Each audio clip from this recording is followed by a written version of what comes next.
Total estate value? Just over $4.6 million. Naomi read the letter twice, then locked it in the same safe as the deed documents. She hadn't told Darren. She hadn't told anyone. She wanted to surprise him on their anniversary, with a renewal of vows perhaps, or a quiet promise to travel more, to finally start the life they'd always talked about but never quite lived. Instead, he was planning to surprise her with divorce papers in front of everyone they knew. The night before the party, Darren rehearsed his speech in the study. Naomi stood outside the door, ear pressed to the wood. 25 years is a long time. I thank Naomi for everything she's done. But people change, needs change. I've met someone who understands the man I am today. After tonight, we'll move forward separately. I'll ask her to vacate the condo so Sierra and I can begin our new chapter. Hayes will have the papers ready at the house afterward. She'll sign. She'll have to. A pause. I love you too, Sierra. Soon, baby. Soon. Naomi walked back to the bedroom, calm. She laid out her dark sapphire dress, the one she'd bought last month because she wanted to feel powerful, not pretty. She placed the black folder inside her clutch. Then she slept better than she had in weeks. The Watergate Hotel ballroom glittered like a jewel box. 100 round tables draped in ivory linen, white roses and gold candles, a string quartet playing Vivaldi, champagne flutes catching the light from crystal chandeliers. Guests arrived in waves, old college friends, neighbors, colleagues from both their companies, Darren's boss Michael Boudreau, Naomi's team from Alliance Development Group. In the far corner stood Sierra Brooks, blonde, 31, wearing a crimson gown that cost more than most people's rent. She smiled brightly, shook hands, accepted compliments on being Darren's new marketing assistant. Celeste Price floated from table to table in pearl gray silk, accepting congratulations for raising such a forward-thinking son.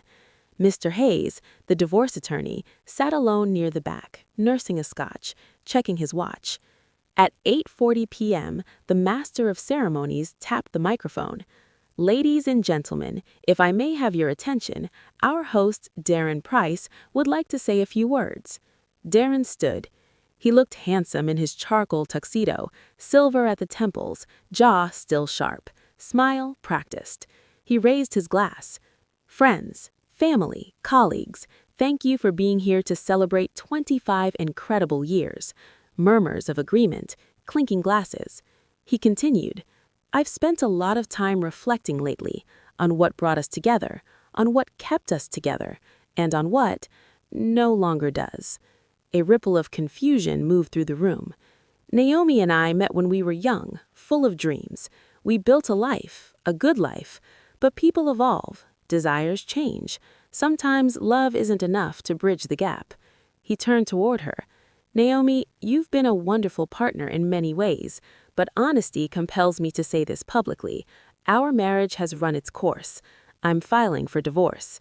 Gasps, a few shocked laughs that died quickly. I've met someone who matches the energy I need now, someone vibrant, someone who sees the future the way I do. He looked toward Sierra, who lifted her chin proudly. I'm asking Naomi to vacate our condo so my new partner and I can begin our new life. It's only fair. 25 years is long enough. I deserve happiness too. The room was frozen. Then Darren smiled, triumphant, relieved. And now, if Naomi would like to respond. Naomi stood slowly. She was not crying. She was not shaking. She walked to the microphone stand, heels clicking on the parquet floor. Darren tried to hand her the mic. She took it from him gently. Thank you, Darren, she said, clear and calm. Silence. You're right about one thing. No more lies. She reached into her clutch and pulled out the black folder. For those who don't know the full story, let me fill in some blanks. She opened the folder. First, the condo on M Street. Everyone assumes it's joint property. It isn't. She held up the affidavit from Mr. Perry. My parents gifted me the full purchase price in 2004, before Darren and I were married. His name was added later for convenience during a refinance, but the source of the equity is premarital, separate property, confirmed by the original closing attorney and the deed records. Darren's smile faltered. Second, she turned another page. Over the last 4 months, approximately $32,000 has been withdrawn from our joint account. Cartier bracelets, dinners for 2 at the Inn at Little Washington, weekends at boutique hotels, all charged while I was supposedly unaware. Murmurs grew louder. Third, she looked straight at Sierra. I've known about you since September. I've read the texts, I've seen the calendar reminders, I've heard the 3 a.m. phone calls. Sierra's face drained of color. And fourth, the part Darren doesn't know yet, Naomi lifted the German envelope. 3 weeks ago, I received notice of an inheritance from my aunt Josephine Moeller. She passed away in Munich. No spouse, no children. Everything came to me. She let the numbers land. A penthouse in Schwabing, current value $1.48 million. Liquid assets, $680,000. An oceanfront condo in Miami Beach, $2.1 million. Stocks, bonds, miscellaneous, another $400,000. The room was utterly silent. So, when you talk about fair division, Darren, what exactly are we dividing? Half a weekend cabin worth maybe $80,000? Half your Lexus? Everything else, the condo you want so badly for your new chapter, is mine. Legally, financially, completely. Darren's mouth opened, closed. Naomi turned to the guests. I'm sorry you had to witness this, but I won't be humiliated in silence. I won't let months of plotting and spending our money on someone else go unchallenged. She looked at Michael Boudreau. Mr. Boudreau, thank you for coming. I hope this doesn't reflect poorly on Alliance. My work remains unchanged. Boudreau stood. Naomi, it reflects only on him. He turned to Darren. Effective immediately, you're on administrative leave pending review. This kind of conduct has no place in our organization. Darren staggered back a step. Sierra suddenly pushed forward through the crowd. Dee, what the hell? You said the condo would be ours. You said... Shut up, Sierra, Darren hissed. No, you promised me. You spent thousands on me. You said after tonight. Guests started recording on their phones.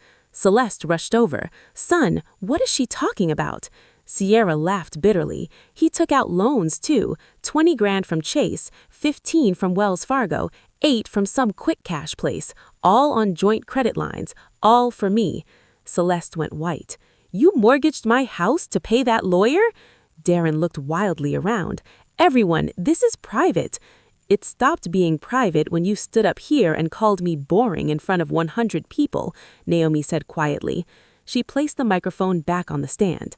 I'll be filing for divorce tomorrow. Mr. Hayes, you can leave. I won't need your services. She walked toward the doors. Behind her, chaos.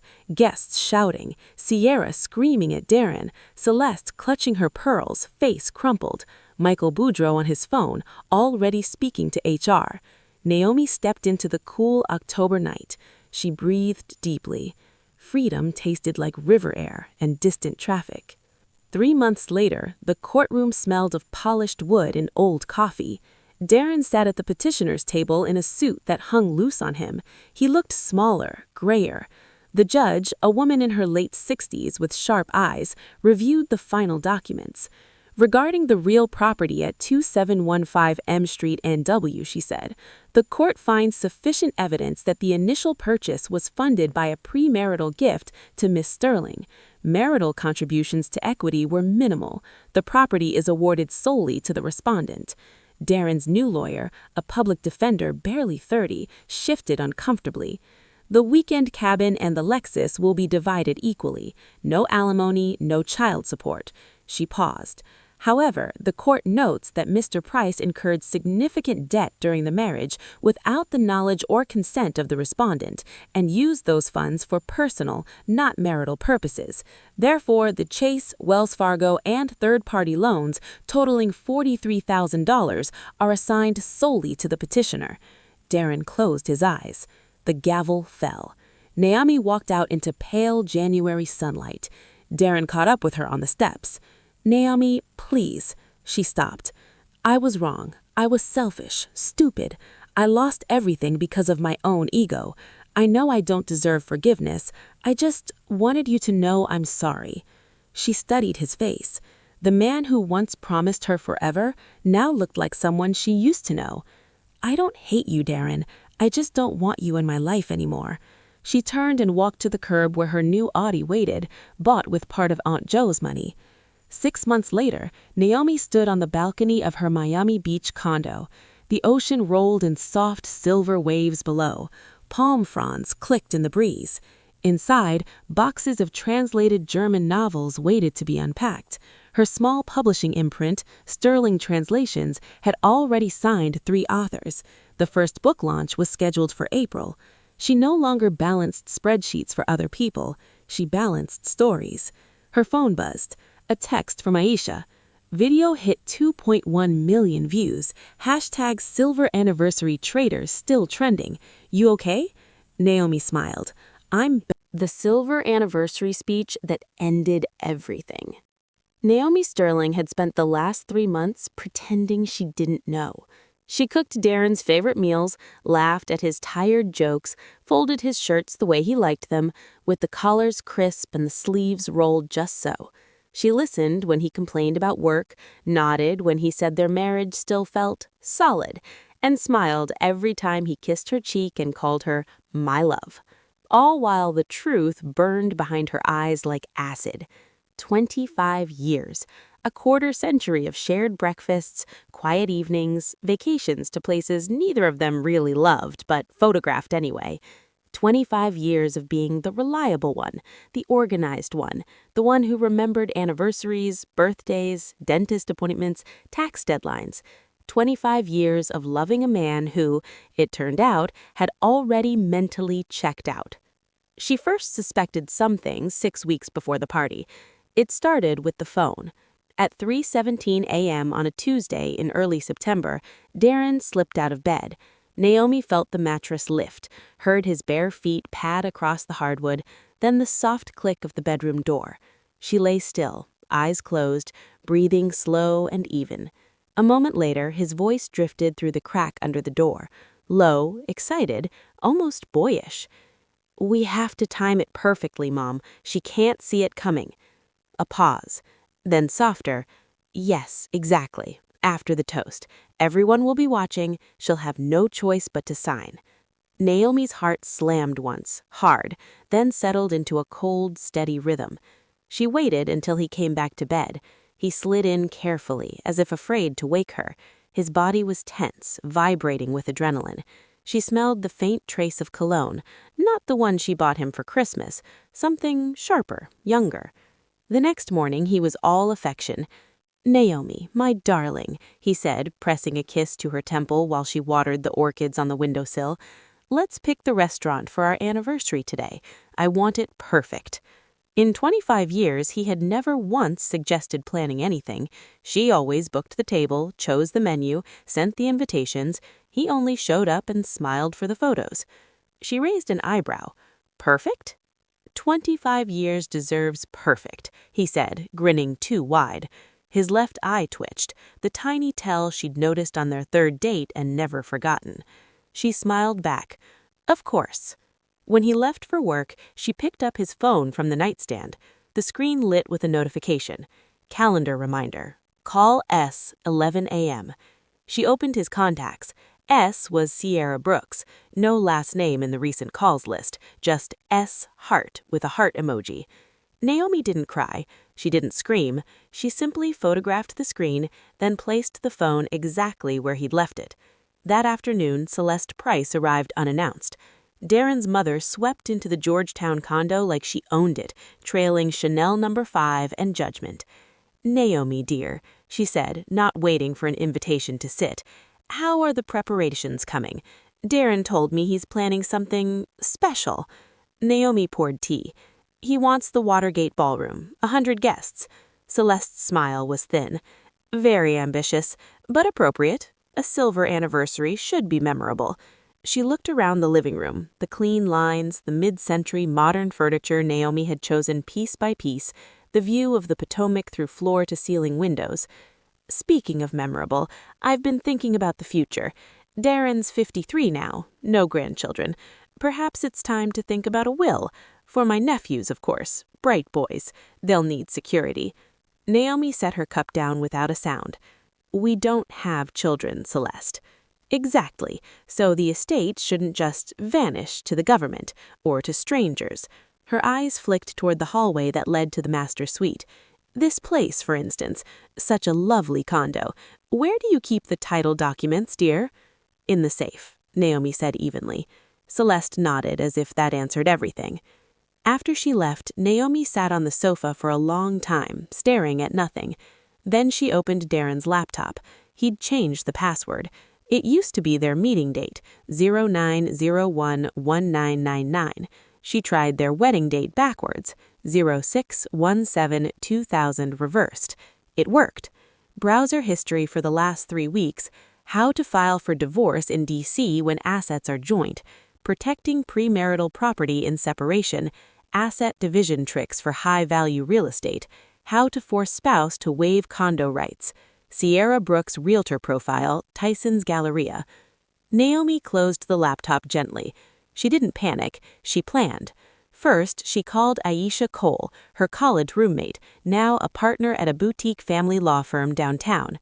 They met that evening in Aisha's office. Naomi told her everything. Aisha listened without interrupting, then leaned forward. Let me ask the most important question first. The condo. Whose name is on the deed?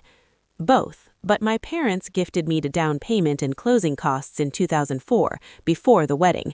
Darren's name was added later when we refinanced in 2008. Aisha's eyes lit. Do you have the original gift letter, the deed history? In the safe. And Mr. Perry, the real estate attorney who handled the purchase, still has the file. Good. Very good. Aisha made notes.